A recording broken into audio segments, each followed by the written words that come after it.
당장 해고시켜.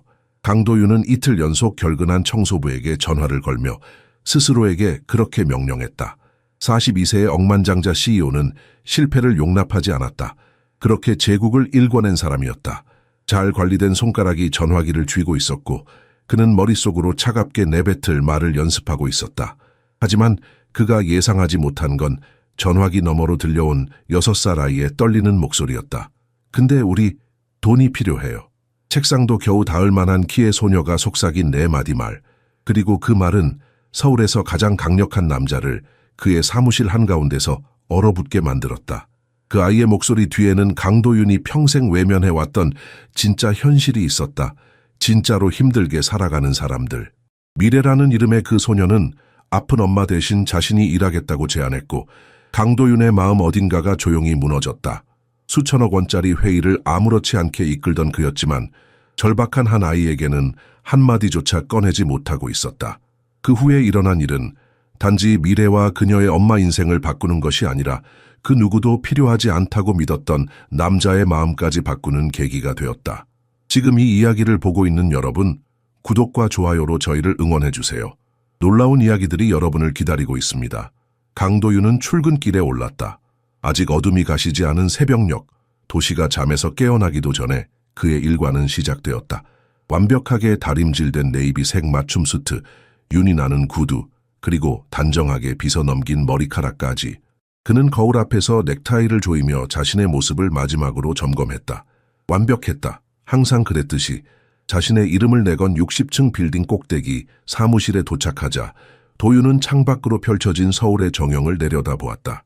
바닥에서 천장까지 이어진 유리창 너머로 보이는 도시는 마치 그의 손바닥 위에 놓인 장기판 같았다. 그곳에서 그는 왕이었다.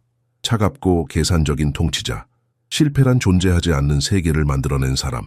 강 회장님, 비서의 조용한 목소리가 그의 생각을 끊었다.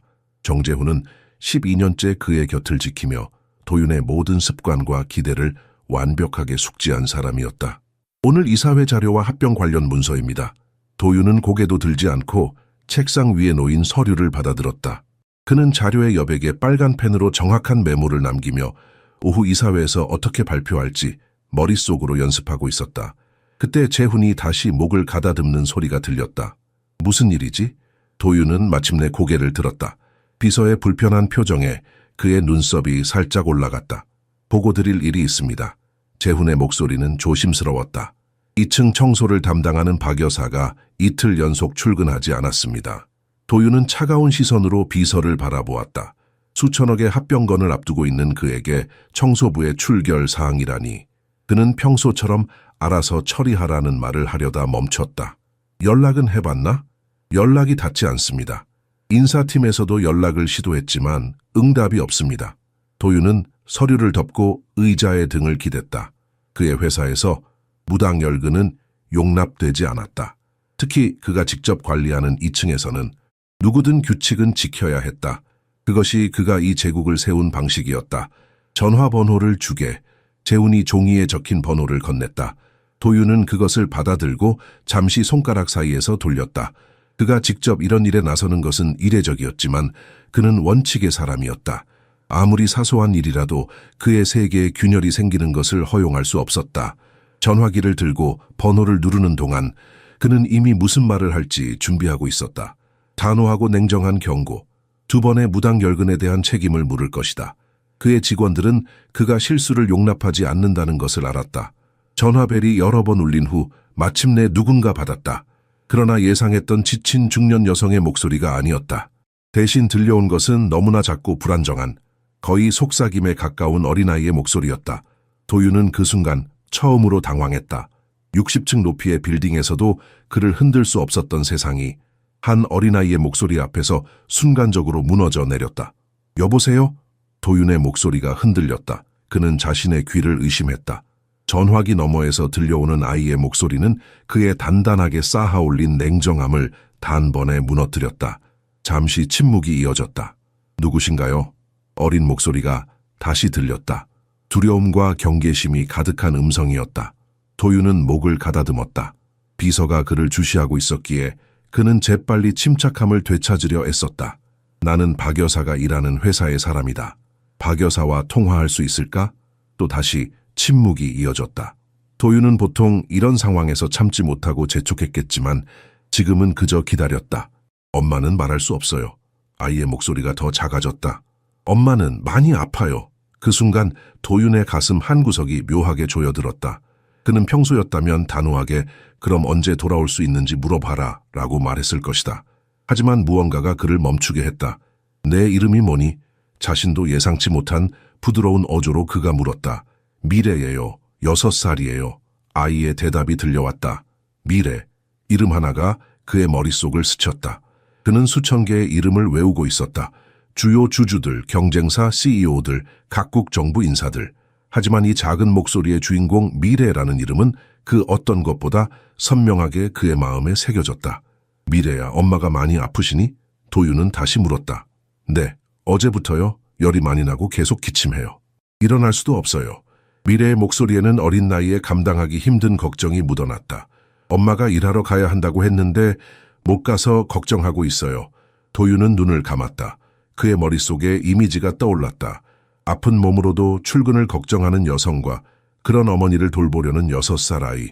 도윤이 그토록 중요하게 생각했던 책임과 성실이란 가치가 이렇게 무거운 짐으로 누군가에게 지워질 수 있다는 사실이 그를 불편하게 했다. 미래야, 엄마가 지금 전화 받을 수 있니? 그가 다시 물었다. 안 돼요. 엄마가 자고 있어요. 약 먹고 나서 계속 자요. 미래의 목소리가 흔들렸다. 제가 대신 청소하러 갈 수 있어요. 만약 필요하시면요. 도윤은 그 말에 숨이 막혔다. 6살 아이가 어머니 대신 일하겠다고 제안하는 모습이 그의 마음을 찢어놓았다. 얼마나 절박했으면, 얼마나 두려웠으면 그런 말을 할 수 있을까? 아니야, 미래야. 도윤은 가능한 한 부드럽게 말했다. 네가 올 필요 없어. 엄마는 쉬셔야 해. 하지만 우리는 돈이 필요해요. 미래의 작은 목소리가 또렷하게 그의 가슴에 박혔다. 도윤은 순간 아무 말도 할 수 없었다. 그의 세계에서 돈은 그저 숫자에 불과했다. 재산 가치, 주가, 매출액, 이익률. 하지만 이 어린아이의 입에서 나온 돈이란 단어는 완전히 다른 무게를 가지고 있었다. 생존을 위한, 내일을 위한, 아픈 어머니를 위한 절실함이 담겨 있었다. 미래야, 걱정하지 마. 엄마가 나으실 때까지 기다릴게. 도윤은 자신도 이해할 수 없는 다정함으로 말했다. 엄마가 일에 대해 걱정하지 않아도 돼. 알았지? 정말요? 미래의 목소리에 믿기지 않는다는 듯한 희망이 실렸다. 정말이야. 엄마 잘 돌봐드리렴. 전화를 끊고 도윤은 오랫동안 움직이지 않았다. 그의 사무실은 침묵에 잠겼다. 재훈이 조용히 물러나 문을 닫는 소리만이 들렸다. 창밖으로는 서울의 아침이 밝아오고 있었지만 도윤의 마음속에는 다른 풍경이 자리 잡았다. 발끝으로 서서 청소 도구를 들려고 애쓰는 미래의 모습. 병든 몸으로 일어나려고 발버둥치는 어머니의 모습. 그는 평생 동안 감정을 멀리했다. 감정은 약점이었다. 판단을 흐리게 하는 장애물이었다. 그의 성공은 차갑고 명료한 이성에서 비롯된 것이었다. 하지만 지금 그의 가슴 깊은 곳에서 무언가가 꿈틀거렸다. 오랫동안 봉인해 두었던 그 무언가가. 미친 짓이군. 그는 중얼거렸다. 오늘 중요한 합병 회의가 있었다. 수천억 원이 걸린 결정을 내려야 했다. 그런데 그의 머릿속은 온통 한 6살 아이와 그 아이의 아픈 어머니로 가득 차 있었다. 도윤은 자리에서 일어났다. 발걸음이 창가로 향했다. 60층에서 내려다보는 서울은 너무나 작고 멀게 느껴졌다. 저 아래 어딘가에 미래와 그녀의 어머니가 있었다. 서울의 수많은 아파트 중 하나에서 그들은 무엇을 위해 싸우고 있었을까? 갑자기 그는 주소가 필요하다는 생각이 들었다. 인사팀에 연락하려다 그는 멈췄다. 다른 사람들이 개입하면 상황이 복잡해질 것이다. 회사 규정, 절차, 서류. 그는 그런 것들이 지금 필요하지 않다는 것을 알았다. 재훈에게 전화를 걸었다. 박 여사의 주소를 찾아줘. 그리고 오늘 내 일정을 모두 취소해. 전화기 너머로 놀란 침묵이 느껴졌다. 도윤은 지난 15년간 단 하루도 스케줄을 취소한 적이 없었다. 심지어 부모님의 장례식에서도 그는 회의를 주재했다. 회장님, 오늘 합병 관련 중요한 회의가 3건이나 있습니다. 그리고 해외 투자자들과의 취소하라고 했다. 도윤의 목소리는 부드러웠지만 단호했다. 내일로 미뤄.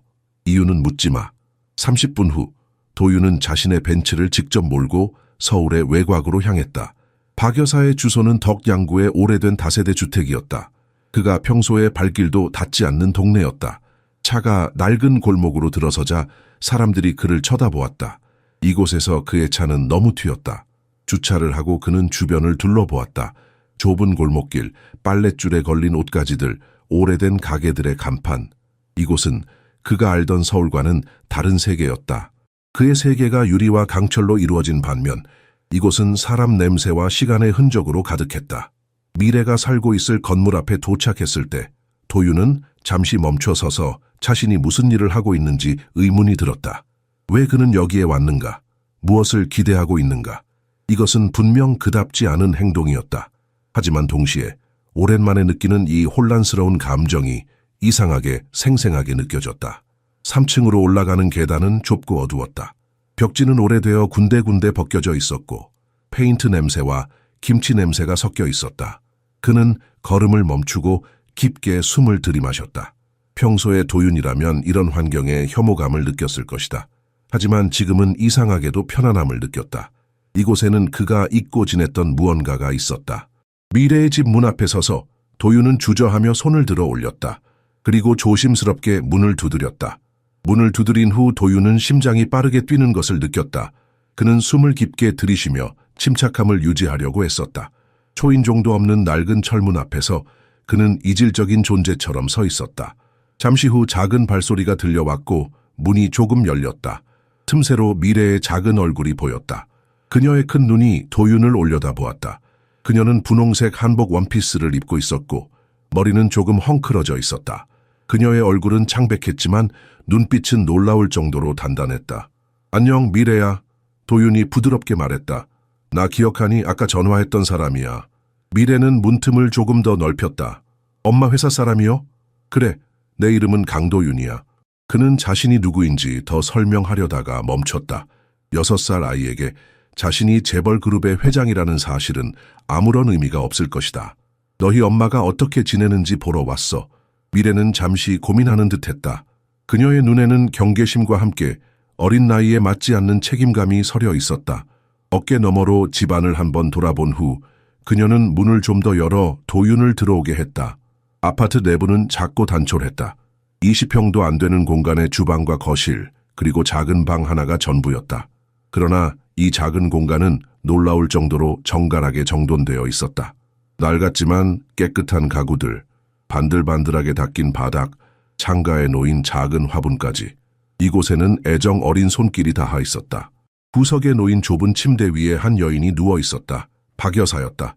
그녀는 도윤이 상상했던 것보다 훨씬 젊고 연약해 보였다. 창백한 얼굴에 땀이 맺혀 있었고 입에는 물수건이 얹어져 있었다. 그녀는 도윤이 들어오는 소리에 천천히 눈을 떴다. 누구? 그녀의 목소리는 쉬어 있었다. 그녀가 도윤을 알아보는 순간 그녀의 눈이 크게 떠졌다. 회장님? 그녀는 급하게 일어나려 했지만 몸에 힘이 없었다. 도윤은 재빨리 다가가 그녀가 다시 눕도록 손을 내밀었다. 일어나지 마세요. 그의 목소리는 평소보다 부드러웠다. 그냥 누워 계세요. 죄송합니다, 회장님. 박 여사의 목소리는 떨리고 있었다. 제가 연락도 못 드리고 정말 죄송합니다. 도윤은 침대 옆에 놓인 작은 의자에 앉았다. 가까이서 보니 박 여사의 상태가 심각해 보였다. 열이 높아 보였고 호흡도 가빴다. 이런 상태로 출근을 걱정했다니 그는 자신도 모르게 가슴이 조여드는 것을 느꼈다. 걱정하지 마세요. 지금은 건강이 더 중요합니다. 그가 말했다. 박 여사의 눈에 눈물이 고였다. 하지만 저는 이 일이 필요해요. 그녀의 목소리는 절박했다. 도윤은 자신의 손이 떨리는 것을 느꼈다. 이 작은 방 안에서 그의 세계는 너무나 멀게 느껴졌다. 수천억 원의 계약과 글로벌 비즈니스가 이 순간만큼은 의미가 없었다. 여기 한 어머니의 절박함과 아이의 걱정 앞에서 그의 권력과 부는 무력했다. 제가 도와드리겠습니다. 도윤이 말했다. 그의 목소리에는 의외의 확신이 담겨 있었다. 당신이 완전히 나을 때까지 직장은 걱정하지 마세요. 월급은 계속 지급될 겁니다. 미래가 조용히 다가와 어머니의 손을 잡았다. 그녀의 작은 손가락이 어머니의 손을 감싸고 있는 모습이 도윤의 마음을 흔들었다. 그는 갑자기 이 두 사람이 서로에게 의지하며 살아가는 모습을 상상했다. 그들에게는 서로밖에 없었다. 약은 드셨어요? 도윤이 물었다. 네. 하지만 병원에는 박 여사는 말을 끝맺지 못했다. 병원비를 걱정하고 있음이 분명했다. 지금 당장 병원에 가셔야 합니다. 도윤의 목소리는 단호했다. 그는 평소처럼 결단력 있게 말했지만 그 어조는 완전히 달랐다. 차갑고 명령적인 것이 아닌 진심 어린 걱정이 담겨 있었다. 박 여사는 머리를 가로저었다. 괜찮아요. 그냥 감기일 뿐이에요. 그녀는 기침을 참으려 애쓰며 말했지만 결국 연속된 기침에 몸을 웅크렸다. 그 모습을 보던 미래의 작은 손이 어머니의 등을 조심스럽게 두드렸다. 도윤은 미래를 바라보았다. 이 어린 소녀의 눈에는 두려움과 함께 강인함이 공존했다. 6살 아이가 어른처럼 어머니를 돌보는 모습이 그의 가슴을 아프게 했다. 미래야, 엄마가 옷을 갈아입을 수 있게 도와줄래? 도윤이 부드럽게 말했다. 우리 지금 병원에 가야 해. 미래는 잠시 망설였지만 곧 결연한 표정으로 고개를 끄덕였다. 도윤은 거실로 나와 전화를 꺼냈다. 그의 개인 주치의에게 연락해 즉시 진료를 예약했다. 강남의 최고급 병원이었다. 일반 환자는 몇 주를 기다려야 할 의사였지만 강도윤의 이름 앞에서는 모든 문이 열렸다. 박 여사와 미래가 준비를 마치고 나왔을 때 도윤은 이미 모든 것을 준비해 놓은 상태였다. 미래는 어머니를 부축하며 조심스럽게 걸음을 옮겼다. 그 모습이 마치 작은 어른 같았다. 제가 도와드리겠습니다. 도윤이 다가가 박 여사의 팔을 잡았다. 그녀는 너무 가벼웠다. 마치 바람에 날아갈 것 같은 연약함이 느껴졌다.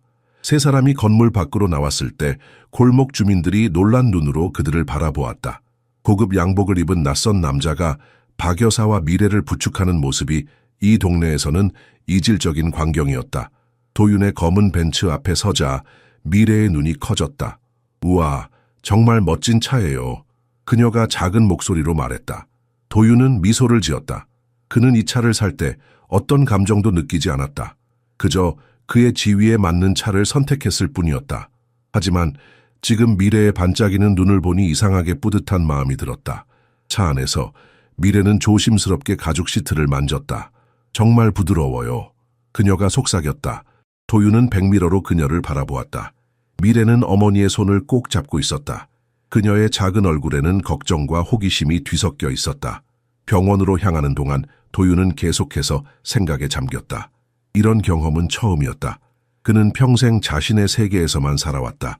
호화로운 사무실, 화려한 파티, 비즈니스 미팅이 그의 일상이었다.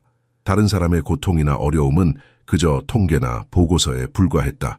하지만 지금 그는 미래와 그녀의 어머니의 세계에 발을 들이고 있었다. 그리고 이상하게도 이것이 그가 오랫동안 느끼지 못했던 어떤 감정을 일깨웠다. 강남의 대형 병원에 도착했을 때 도윤은 서둘러 내려 박 여사를 도왔다. 미래는 놀란 표정으로 높은 건물을 올려다 보았다. 여기가 병원이에요?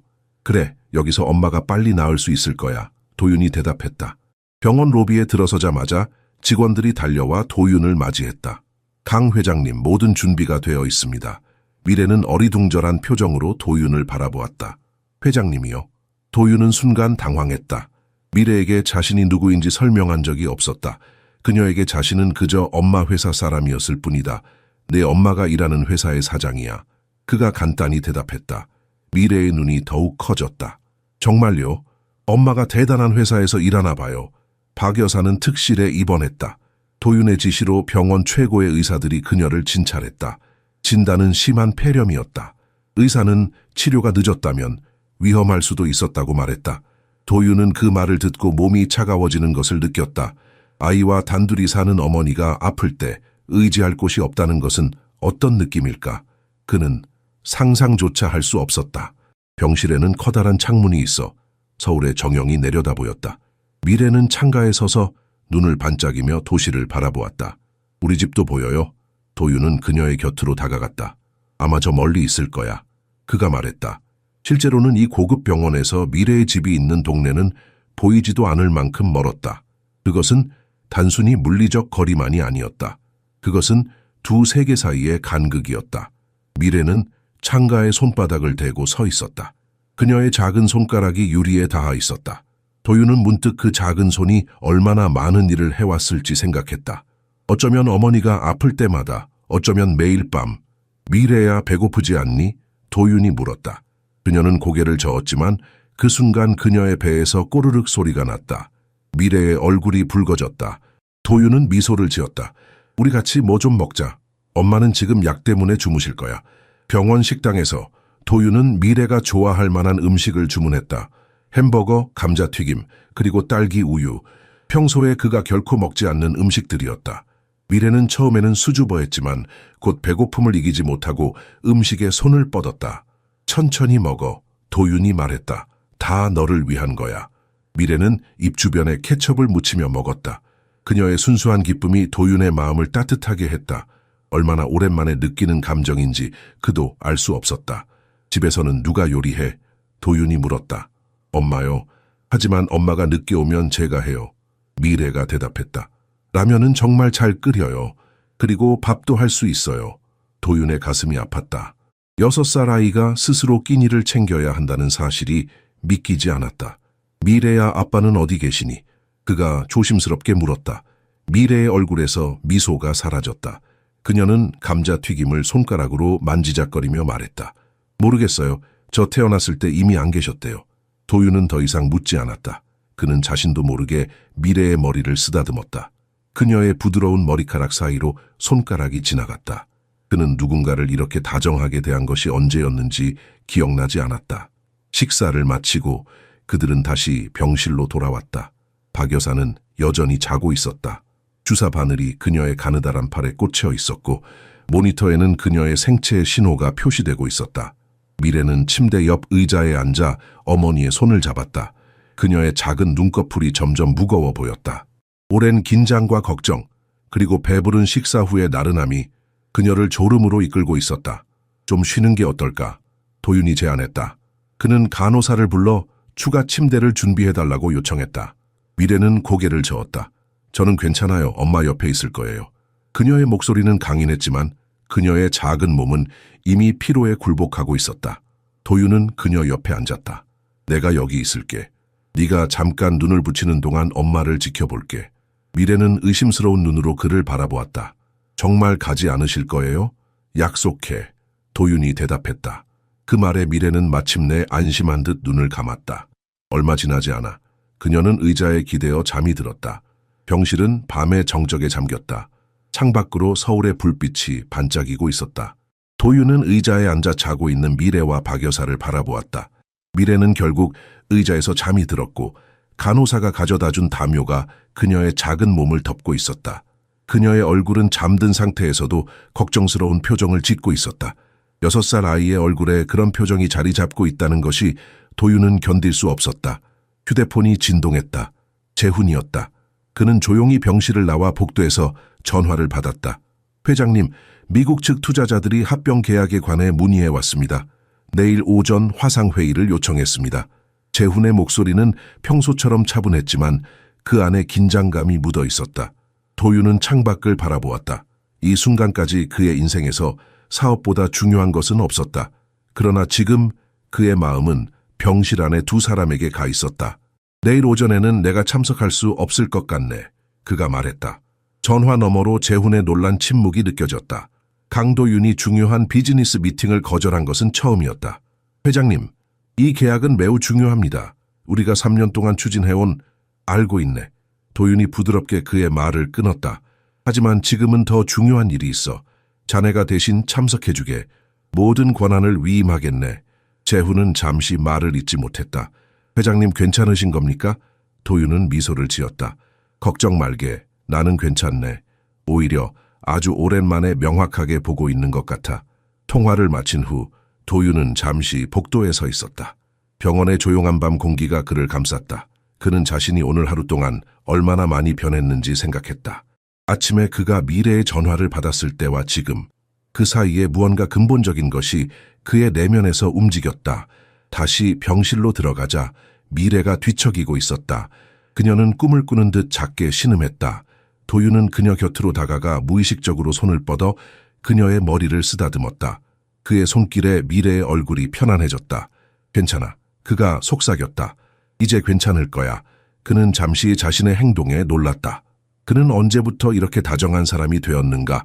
평생 감정을 억누르며 살아왔는데 오늘 하루 만에 그는 마치 다른 사람이 된 것 같았다. 밤이 깊어갔다.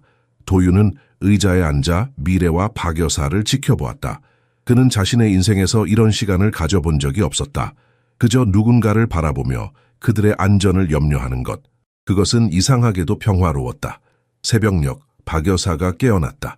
그녀는 천천히 눈을 뜨고 주변을 살폈다. 도윤이 여전히 그곳에 있는 것을 보고 그녀의 눈이 놀라움으로 커졌다. 회장님, 그녀의 목소리는 여전히 약했지만 열은 많이 내린 것 같았다. 계속 여기 계셨던 거예요? 도윤은 고개를 끄덕였다. 괜찮아 보이시네요. 좋은 소식입니다. 박 여사는 옆에서 자고 있는 미래를 바라보았다. 그녀의 눈에 사랑과 걱정이 가득했다. 미래가 많이 걱정했을 텐데 제가 이렇게 약해지면 안 되는데 당신 딸은 아주 용감해요. 도윤이 말했다. 하지만 이제 당신이 아프다고 해서 모든 것을 혼자 감당할 필요는 없습니다. 박 여사의 눈에 눈물이 고였다. 감사합니다. 하지만 왜 이렇게까지 신경 써주시는 거죠? 저는 그저 청소부일 뿐인데. 도윤은 그 질문에 대한 답을 자신도 정확히 알지 못했다. 아마도 미래의 용기가 그를 감동시켰을지도 모른다. 또는 이 작은 가족의 따뜻함이 그의 차가운 세계에 균열을 일으켰을지도 모른다. 모든 사람은 존중받을 가치가 있습니다. 그가 마침내 말했다. 그리고 당신과 미래는 특별해요. 아침이 밝아오자 미래가 서서히 눈을 떴다. 그녀는 잠시 자신이 어디에 있는지 혼란스러워하다가 병실을 인식하고 곧바로 어머니를 찾았다. 박 여사는 이미 깨어 있었고 미래를 보자 미소를 지었다. 그녀의 얼굴은 여전히 창백했지만 전날보다 훨씬 나아 보였다. 엄마. 미래가 환하게 웃으며 어머니에게 달려갔다. 박 여사는 딸을 품에 안았다. 그들의 포옹에는 서로에 대한 안도감과 사랑이 담겨 있었다. 도윤은 병실 구석에 서서 그 모습을 지켜보았다. 그는 밤새 잠을 자지 않았지만 이상하게도 피곤함을 느끼지 않았다. 오히려 오랜만에 마음이 맑고 가벼워진 느낌이었다. 강 회장님, 박 여사가 그를 향해 고개를 돌렸다. 정말 감사합니다. 어떻게 이 은혜를 갚아야 할지. 도윤은 손을 들어 그녀의 말을 멈추게 했다. 감사할 필요 없습니다. 당신이 빨리 회복하는 것이 중요합니다. 간호사가 아침 식사와 약을 가지고 들어왔다. 그녀는 미소를 지으며 도윤에게 인사했다. 회장님, 의사 선생님이 곧 회진하실 거예요. 미래는 호기심 어린 눈으로 도윤을 바라보았다. 여기 사람들은 모두 당신을 알아보네요. 도윤은 미소를 지었다. 평소라면 그런 인식이 당연하다고 생각했을 것이다. 그의 얼굴은 경제신문의 단골이었고 그의 이름은 비즈니스 세계에서 전설이었다. 하지만 미래의 순수한 놀라움 앞에서 그는 갑자기 그런 명성이 얼마나 공허한지 깨달았다. 가끔 이 병원에 오거든. 그가 간단히 대답했다. 사실 이 병원의 신관은 그의 이름을 따서 지어졌지만 그는 그것을 언급하지 않았다. 아침 식사 후 의사가 들어왔다. 그는 박 여사의 상태를 체크한 후 만족스러운 표정을 지었다. 많이 좋아지셨네요. 항생제가 잘 듣고 있습니다. 하지만 완전히 회복되려면 적어도 일주일은 입원하셔야 해요. 박 여사의 얼굴이 걱정으로 굳었다. 그렇게 오래요? 하지만 일은 걱정하지 마세요. 도윤이 말했다. 당신의 직장은 안전합니다. 그리고 급여도 계속 지급될 겁니다. 박 여사는 안도의 한숨을 내쉬었지만 곧 다른 걱정이 그녀의 얼굴을 스쳤다. 하지만 미래는 어떡하죠? 제가 병원에 있는 동안 도윤도 그 부분을 생각하고 있었다. 그는 밤새 여러 가능성을 고려했다. 미래는 제가 돌보겠습니다. 방 안의 모든 사람이 놀란 표정으로 그를 바라보았다. 도윤 자신도 그 말이 나오는 순간 놀랐다. 그는 평생 누군가를 돌본 적이 없었다. 그는 비서에게조차 개인적인 관심을 보인 적이 없었다. 그러나 지금 그는 6살 아이를 돌보겠다고 자원하고 있었다. 하지만 회장님, 그건 박 여사가 당황하여 말을 더듬었다. 걱정 마세요. 도윤은 이상하게도 자신감 있게 말했다. 미래가 당신과 함께 시간을 보낼 수 있도록 제가 매일 데려올 테니까요. 그리고 저녁에는 제가 돌볼게요. 미래는 도윤을 올려다보았다. 그녀의 큰 눈에는 혼란과 호기심이 뒤섞여 있었다. 정말 당신 집에서 지낼 수 있어요? 도윤은 미소를 지었다. 그래, 내 집에서 지내도 돼. 네가 좋다면. 미래는 잠시 생각하는 듯했다. 그녀는 어머니를 바라본 후 다시 도윤을 바라보았다. 당신은 나쁜 사람이 아니죠. 그 순간 병실에 있는 어른들은 모두 놀란 표정을 지었다. 그리고 곧 도윤은 웃음을 터뜨렸다. 그것은 오랜만에 그가 짓는 진심 어린 웃음이었다. 나는 나쁜 사람이 아니야, 미래야. 약속할게. 미래는 진지하게 고개를 끄덕였다. 알겠어요. 그럼 같이 지낼 수 있어요. 박 여사는 여전히 걱정스러운 표정이었지만 도윤의 단호한 결심 앞에서 더 이상 거절할 수 없었다. 그녀는 감사의 눈빛으로 도윤을 바라보았다.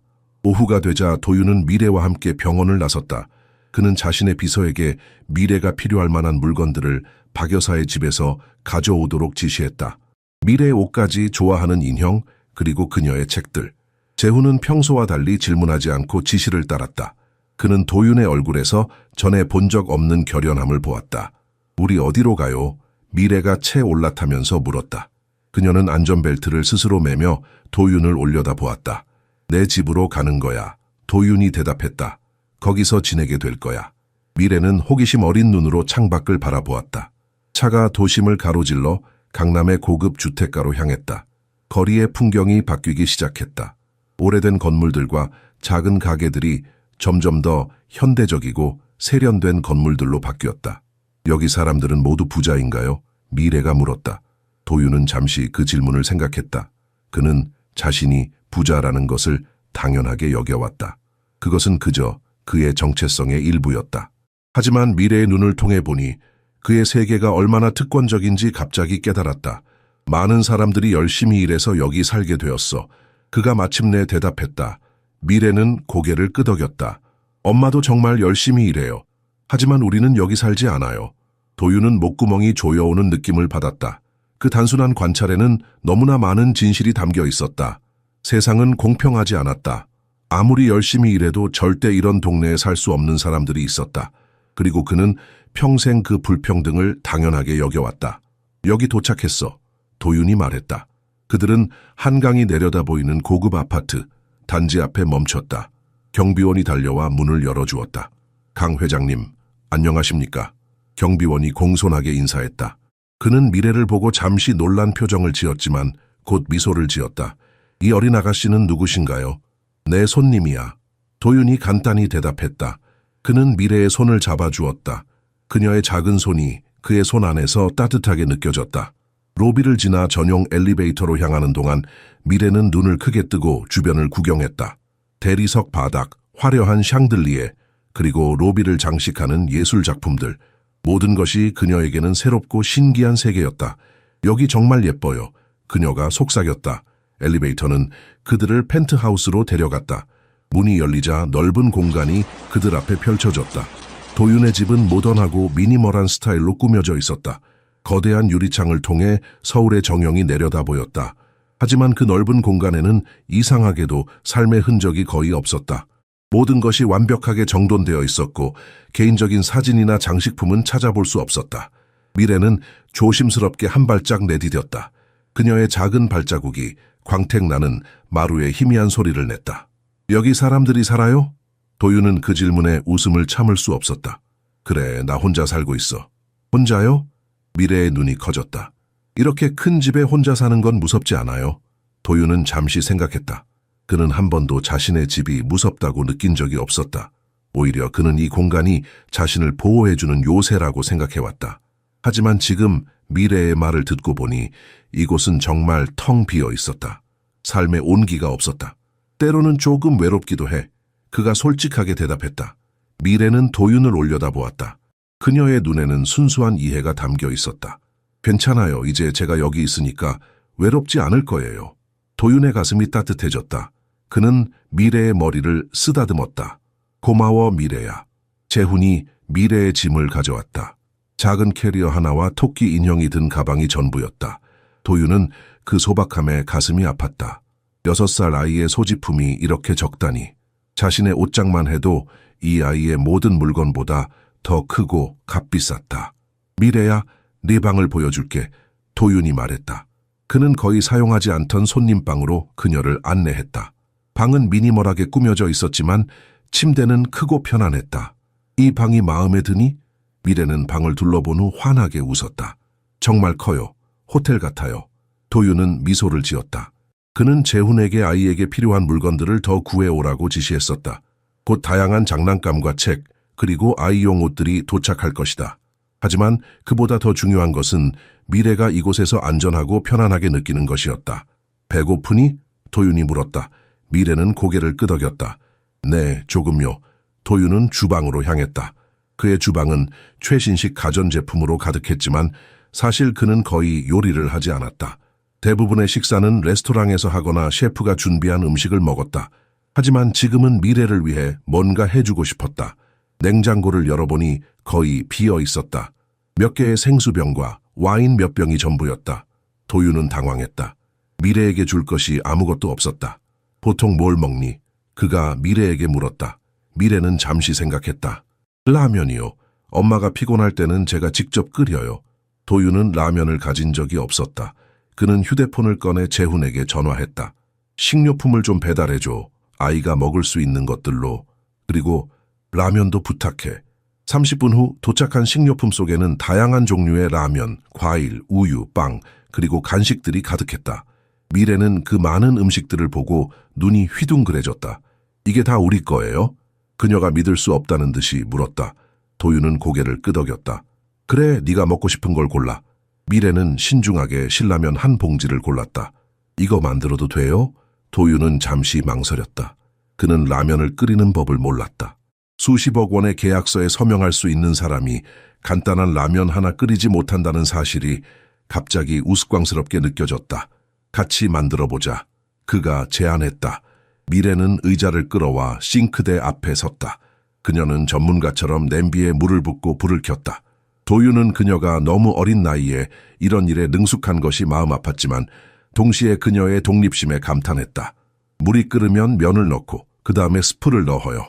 미래가 설명했다. 엄마는 계란도 넣어주는데 계란 있어요? 도윤은 배달된 식료품 사이에서 계란을 찾았다. 미래의 지시에 따라 그는 삶은 계란을 라면에 올렸다.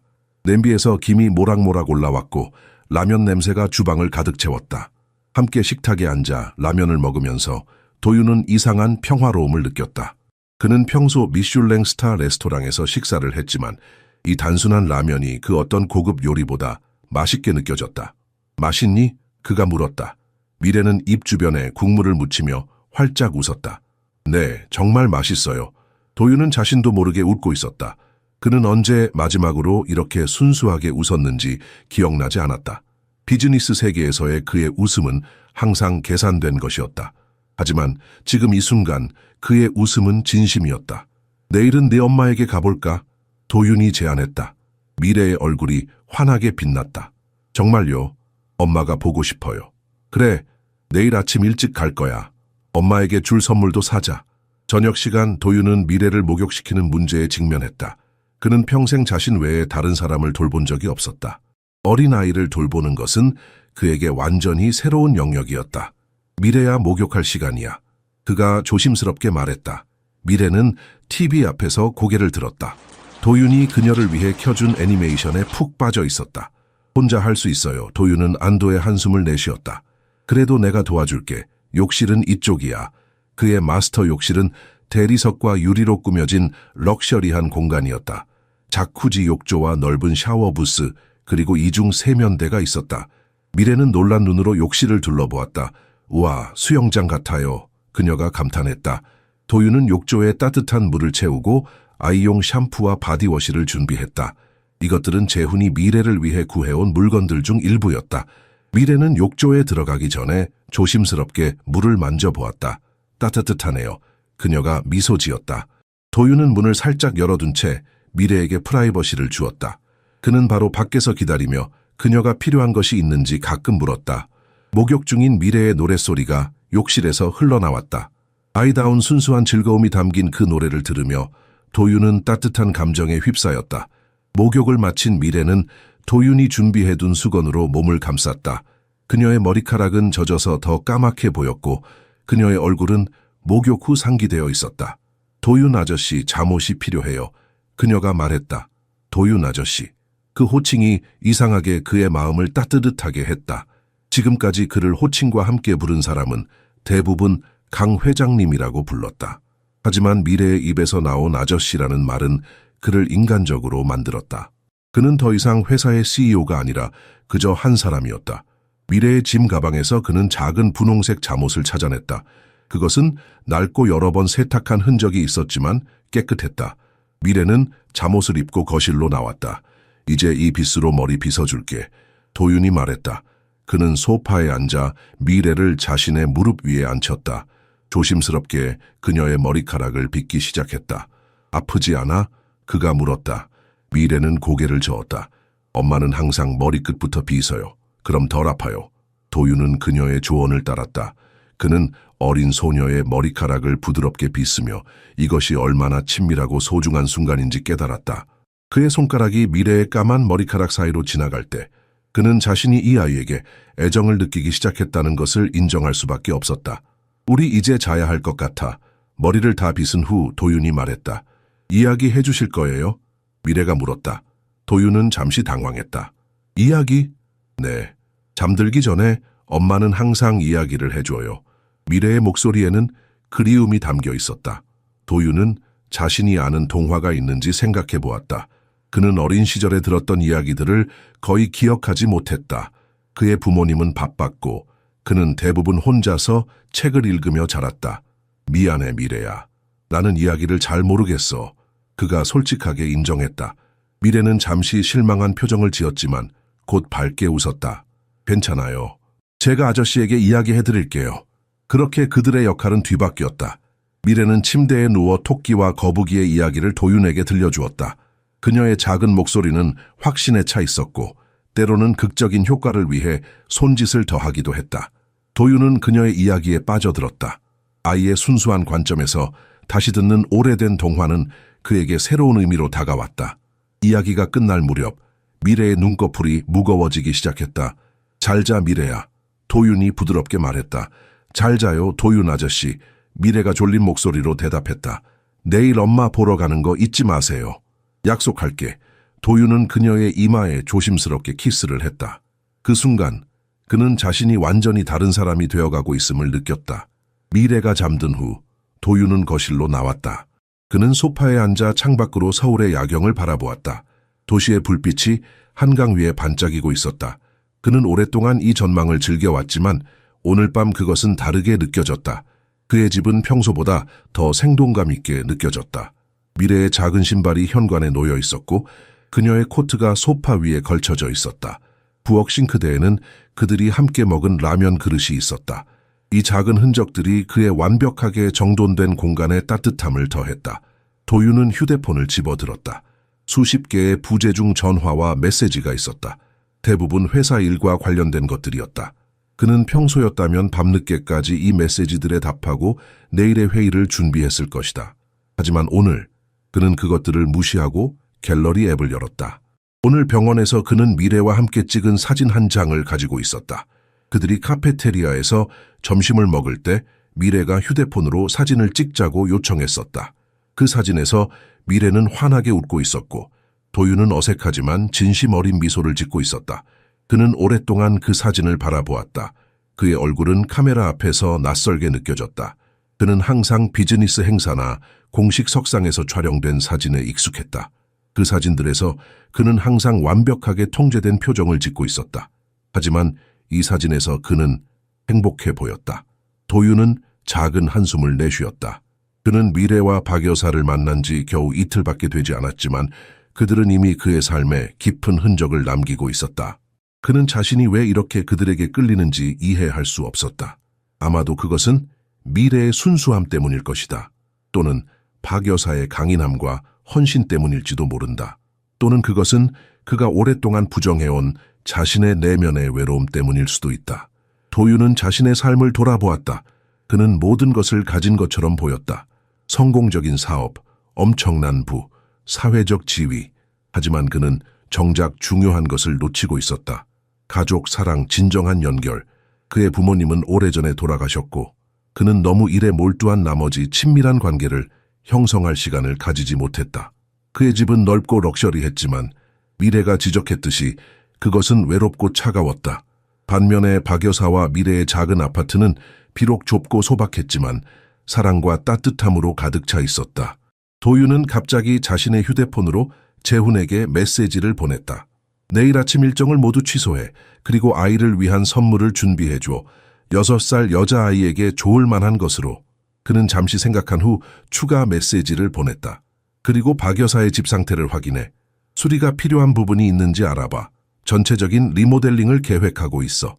메시지를 보낸 후 도윤은 기분이 이상하게 홀가분해졌다. 그는 침실로 향했지만 문득 미래의 방을 확인하고 싶은 충동이 들었다. 조용히 문을 열고 들여다보니 미래는 깊이 잠들어 있었다. 그녀의 작은 팔은 토끼 인형을 꼭 안고 있었고 그녀의 얼굴은 평화로워 보였다. 도윤은 잠시 그녀를 바라보았다. 미래는 어린 나이에도 불구하고 너무나 많은 것을 견뎌왔다. 아픈 어머니를 돌보고 너무 일찍 책임감을 배워야 했다. 그러나 그녀는 여전히 순수함과 희망을 잃지 않았다. 잘 자, 미래야. 그가 속삭였다. 이제 너와 네 엄마는 혼자가 아니야. 그 말을 하면서 도윤은 그것이 단순한 약속이 아니라는 것을 깨달았다. 그것은 그의 삶의 방향을 바꾸는 선언이었다. 그는 미래와 박 여사가 안전하고 행복할 수 있도록 자신의 모든 힘을 사용할 것이다. 침대에 누워 도윤은 오랜만에 마음의 평화를 느꼈다. 내일은 새로운 하루가 될 것이다. 아침 햇살이 펜트하우스의 창문을 통해 쏟아져 들어왔다. 도윤은 평소보다 일찍 일어났다. 그는 주방에서 미래를 위한 아침 식사를 준비하려고 했지만 어떻게 시작해야 할지 몰랐다. 그의 냉장고는 이제 식료품으로 가득 차 있었지만 그는 요리에 대해 아는 것이 거의 없었다. 그는 인터넷 검색을 통해 간단한 아침 식사 레시피를 찾았다. 계란 프라이와 토스트, 그것은 충분히 간단해 보였다. 하지만 실제로 해보니 생각보다 어려웠다. 계란 노른자가 터졌고 토스트는 한쪽이 타버렸다. 도윤은 평소라면 이런 실패에 짜증을 냈겠지만 오늘은 그저 웃음이 나왔다. 그는 강도윤 그룹의 CEO가 간단한 아침 식사조차 제대로 만들지 못한다는 사실이 우스꽝스럽게 느껴졌다. 두 번째 시도는 조금 더 나았다. 계란은 완벽하지 않았지만 먹을만 했고 새 토스트는 적당히 구워졌다. 그는 테이블을 정성껏 차렸다. 우유 한 잔, 오렌지 주스, 그리고 과일 몇 조각까지. 도윤 아저씨, 미래의 졸린 목소리가 들렸다. 그녀는 문지방에 서서 눈을 비비고 있었다. 그녀의 머리카락은 헝클어져 있었고 잠옷은 살짝 주름져 있었다. 안녕 미래야, 잘 잤니? 도윤이 미소를 지으며 물었다. 미래는 고개를 끄덕였다. 네, 침대가 정말 폭신폭신했어요. 아침 먹을래? 내가 직접 만들었어. 도윤이 자랑스럽게 말했다. 미래는 테이블로 다가와 의자에 올라앉았다.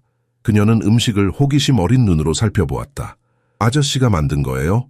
그래, 어떤지 한번 먹어봐. 도윤은 약간 긴장된 목소리로 말했다. 그는 미래가 자신의 요리를 좋아할지 걱정되었다. 미래는 조심스럽게 계란 한 조각을 포크로 찍어 입에 넣었다. 그녀는 잠시 음미하더니 밝게 웃었다. 맛있어요. 도윤은 안도의 한숨을 내쉬었다. 그는 미래가 그저 예의상 하는 말일지도 모른다고 생각했지만 그녀가 열심히 먹는 모습을 보니 진심인 것 같았다. 오늘 엄마 보러 갈 거지? 도윤이 물었다. 미래의 얼굴이 환해졌다. 네, 엄마가 많이 보고 싶어요. 아침 식사를 마친 후 도윤은 미래가 옷을 갈아입도록 도왔다. 재훈이 전날 가져온 새 옷들 중에서 미래는 하늘색 원피스를 골랐다. 그것은 그녀에게 완벽하게 맞았고 그녀의 까만 머리카락과 대비되어 더욱 예뻐 보였다. 예쁘다. 도윤이 진심으로 말했다. 미래는 수줍게 웃었다. 고마워요. 그들이 출발하기 전 도어맨이 도윤에게 소포 하나를 전달했다. 그것은 재훈이 준비한 선물이었다. 도윤은 미래에게 그것을 주었다. 이건 뭐예요? 미래가 호기심 어린 눈으로 물었다. 열어봐. 도윤이 미소를 지으며 대답했다. 미래는 조심스럽게 포장을 뜯었다. 안에는 아름다운 인형이 있었다. 그것은 한복을 입은 전통 인형이었고 섬세하게 만들어져 있었다. 우와! 미래의 눈이 커졌다. 정말 예뻐요. 도윤은 그녀의 기쁨에 따뜻함을 느꼈다. 그는 재훈에게 고마워해야겠다고 생각했다. 차를 타고 병원으로 향하는 동안 미래는 새 인형을 품에 안고 창밖을 바라보았다. 그녀의 표정은 기대감으로 가득 차 있었다. 엄마가 많이 나아졌을까요? 그녀가 물었다. 도윤은 고개를 끄덕였다. 그럴 거야. 그 병원은 서울에서 가장 좋은 병원이니까. 미래는 생각에 잠긴 듯했다. 엄마가 나으면 저희는 다시 집으로 돌아가나요? 그 질문은 도윤을 놀라게 했다. 그는 그 가능성에 대해 생각해 본 적이 없었다. 물론 박 여사가 회복되면 그들은 자신의 집으로 돌아갈 것이다. 하지만 이상하게도 그 생각은 그에게 공허함을 느끼게 했다. 그래, 아마도 그럴 거야. 그가 마침내 대답했다. 하지만 그때까지는 아직 시간이 있어. 그리고 그 후에도 우리는 계속 만날 수 있어. 미래는 안심한 듯 미소를 지었다. 좋아요. 아저씨랑 같이 있는 게 재미있거든요. 도윤의 가슴이 따뜻해졌다. 그는 자신도 미래와 함께 있는 시간을 즐기고 있다는 것을 깨달았다. 사실 그는 오랫동안 이렇게 행복하게 느껴본 적이 없었다. 병원에 도착하자 미래는 서둘러 엄마의 병실로 달려갔다. 도윤은 그녀를 따라가며 꽃다발과 과일 바구니를 들고 있었다. 그들이 병실에 들어서자 박 여사는 침대에 반쯤 일어나 앉아 책을 읽고 있었다. 그녀의 얼굴은 전날보다 훨씬 생기가 돌았다. 엄마! 미래가 외치며 뛰어갔다. 박 여사는 환하게 웃으며 딸을 품에 안았다. 미래야, 보고 싶었어. 도윤은 문가에 서서 그들의 재회를 지켜보았다. 그는 어머니와 딸 사이에 깊은 유대감에 감동했다. 그들은 서로를 위해 많은 것을 희생하고 견뎌왔다. 어제 잘 지냈니? 박 여사가 미래에게 물었다. 미래는 신이 나서 대답했다. 네, 도윤 아저씨 집은 정말 커요. 그리고 아저씨가 라면도 같이 끓여줬어요. 아침에는 계란도 만들어줬어요. 박 여사는 놀란 표정으로 도윤을 바라보았다. 그녀는 아마도 CEO가 직접 요리를 했다는 사실이 믿기지 않았을 것이다. 도윤은 약간 부끄러운 미소를 지었다. 정말 감사합니다. 박 여사가 진심 어린 목소리로 말했다. 미래를 돌봐주셔서. 도윤은 고개를 저었다. 감사할 필요 없습니다. 미래는 정말 좋은 아이예요. 그는 꽃과 과일을 침대 옆 테이블에 놓았다. 박 여사는 감사의 표시로 고개를 숙였다. 상태가 많이 좋아 보이시네요. 도윤이 말했다. 네, 의사 선생님이 빠르게 회복되고 있다고 하셨어요. 박 여사가 대답했다. 하지만 아직 일주일은 더 입원해야 한대요. 미래는 엄마에게 새 인형을 자랑하고 있었다. 도윤 아저씨가 선물해줬어요. 예쁘죠? 박 여사는 인형을 보며 미소 지었다. 정말 예쁘구나. 아저씨에게 뭐라고 했니? 감사합니다 했어요. 미래가 자랑스럽게 말했다. 도윤은 미래가 엄마와 이야기를 나누는 동안 잠시 밖으로 나갔다. 그는 의사를 찾아 박 여사의 상태에 대해 상세히 물었다. 의사는 그녀가 예상보다 빠르게 회복되고 있지만 완전히 건강을 되찾기 위해서는 충분한 휴식과 영양이 필요하다고 설명했다.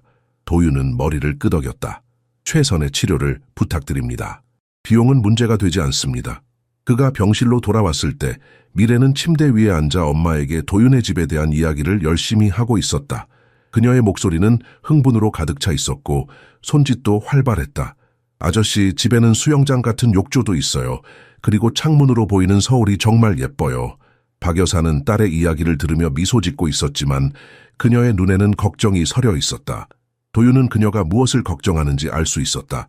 그녀는 딸이 너무 좋은 것들에 익숙해져서 나중에 자신들의 소박한 삶으로 돌아갈 때 실망할까봐 걱정하고 있었다. 도윤은 조용히 침대 옆 의자에 앉았다. 미래가 어제 저에게 동화를 들려주었어요. 박 여사가 놀란 표정을 지었다. 정말요? 네, 토끼와 거북이 이야기를. 그녀는 정말 이야기를 잘해요. 미래는 자랑스러운 표정으로 웃었다. 엄마가 가르쳐준 대로 했어요. 도윤은 그 순간 깨달았다. 박 여사는 물질적으로는 딸에게 많은 것을 줄 수 없었지만 사랑과 관심, 그리고 이야기라는 선물을 주었다. 그것은 어쩌면 도윤이 평생 받아보지 못한 것이었다. 박 여사님, 도윤이 진지한 목소리로 말했다. 미래에 대해 이야기할 수 있을까요? 제가 도움이 되고 싶습니다. 박 여사는 잠시 그를 바라보았다. 그녀의 눈에는 복잡한 감정이 담겨 있었다. 그녀는 미래를 바라본 후 다시 도윤을 바라보았다. 미래야, 복도에 있는 자판기에서 주스 한 번 사올래? 그녀가 딸에게 말했다. 간호사 선생님께 부탁하면 도와주실 거야. 미래는 잠시 의문스러운 표정을 지었지만 곧 고개를 끄덕였다. 알겠어요, 엄마. 그녀가 나간 후 병실에는 의미심장한 침묵이 흘렀다. 강 회장님, 박 여사가 침묵을 깨고 말했다. 왜 이러시는 거죠? 도윤은 그녀의 직설적인 질문에 놀라지 않았다. 그는 그녀가 의심스러워하는 것이 당연하다고 생각했다. 그는 잠시 생각을 정리한 후 대답했다. 솔직히 말하자면 저도 확실히 모르겠습니다. 그가 진심으로 말했다. 처음 미래의 전화를 받았을 때 저는 단지 직원의 무당 열근에 대해 화가 났었습니다. 하지만 그는 말을 잠시 멈추었다. 미래의 목소리를 듣고 그녀가 어머니 대신 일하겠다고 했을 때 무언가가 제 안에서 변했습니다. 박 여사는 침대 시트를 손가락으로 만지작거리며 그의 말을 듣고 있었다. 그녀의 눈은 도윤의 얼굴을 조심스럽게 살피고 있었다. 저는 평생 성공과 효율성을 위해 살았습니다. 도윤이 계속했다. 감정을 억누르고 인간적인 연결을 무시하면서요. 하지만 미래를 만난 후 저는 제가 얼마나 많은 것을 놓치고 있었는지 깨달았습니다. 박 여사는 여전히 조심스러운 표정이었다. 하지만 이런 갑작스러운 관심이 이해하기 어려워요. 저희는 그저 평범한 사람들인데 왜 강 회장님 같은 분이? 저도 그저 사람입니다. 도윤이 부드럽게 말했다. 오랫동안 그 사실을 잊고 살았을 뿐이죠. 미래는 제게 다시 인간이 되는 법을 가르쳐주고 있습니다. 박 여사의 눈에 약간의 이해의 빛이 스쳤다. 그녀는 깊은 한숨을 내쉬었다. 회장님, 저는 감사합니다. 정말로요. 하지만 이것이 일시적인 호기심이라면 미래에게는 매우 큰 상처가 될 거예요. 그 아이는 이미 충분히 아버지의 부재로 상처받았습니다. 도윤은 그녀의 우려를 이해했다. 그는 사실 자신의 감정이 얼마나 지속될지 확신할 수 없었다. 하지만 그는 미래와 박 여사에 대한 책임감을 강하게 느꼈다. 이것은 호기심이 아닙니다.